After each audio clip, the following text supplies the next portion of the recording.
Hey guys, it's B2. Welcome back to another episode of Clicker Heroes. I thought I would take a second and really dig into some player stats. And so I know this is kind of like pulling back the curtain to Oz, right? Like we kind of get to see exactly how efficient or non-efficient a player might be, right? So we're going to log into our little stats here.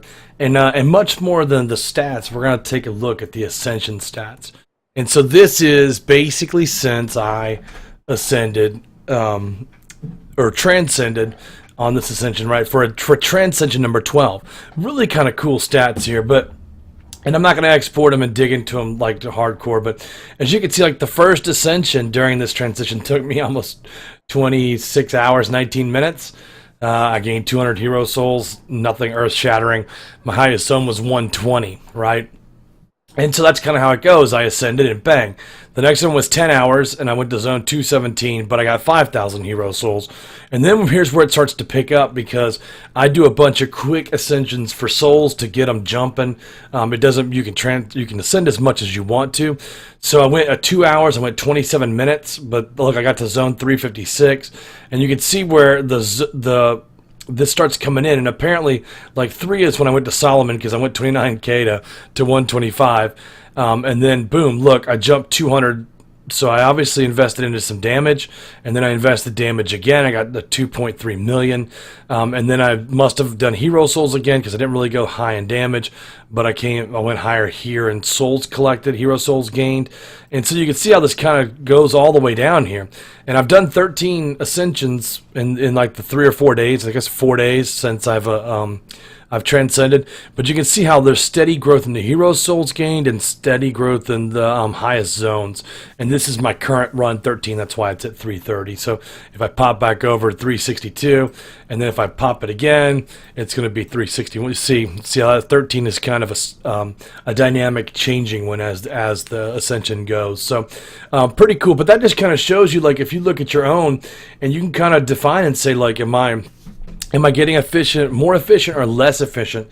And then if you were to say, like, if you were to transcend and pop over into the Transcension tab and say, wow, how do I look versus last time? Because last time I only had 20 in PonyBoy. Was it slower starting or was it faster starting? And how soon did I invest in Kumawakamaru? I've got him down to 8 here, but I also picked up a really nice relic right here that has a 4.6 level on Kuma. And then, of course, I try to invest in him as quickly as possible. I think he's a 15 right now, maybe. Yeah, 15. So he's roughly a 20 based on one of the relics that I have. And I've only managed to achieve 1 relic with Kuma so far in 13 ascensions, which is kind of weird. I usually get him more. And I didn't even get him out of an ascension. I got him out of a mercenary quest for relics. I got one that popped 12 or 10 or 12 relics or something like that.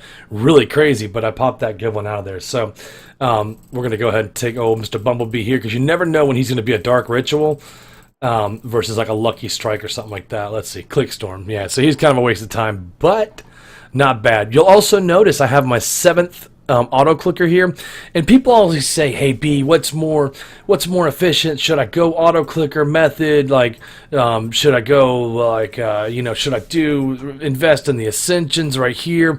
And I would say this: until you have 10 auto clickers, get the 10 auto clickers. It's way more important. And then you can debate like whether it's easy to get the random gilded heroes or the ascensions for souls and stuff. And so I don't know, I'm always a big fan of the random gilded heroes. I've probably gotten 120 of those to like 40 upgrades in here already, because that's just damage that you're always going to get. This is a one-time pop.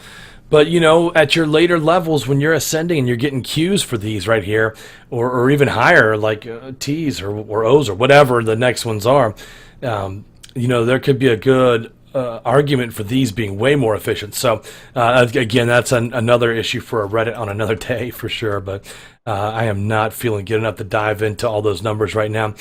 So what I would do is I would also take a look at your Transcension, and this has only been around since I've transcended, and you can tell, like, look, 400. Okay, so 68.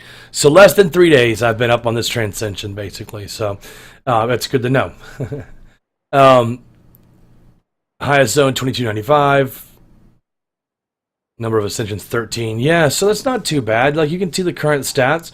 It would be nice to see, you know, again, it only records number 11 when this actual patch was put in to look at. But these will be good to look at. So 413 hours on the last Transcension. What is that? What is that math on that? Hold on. I got it coming. I got my calculator. I was never a good math student, so this might take me a second here. Where is the calculator on this thing? There we go.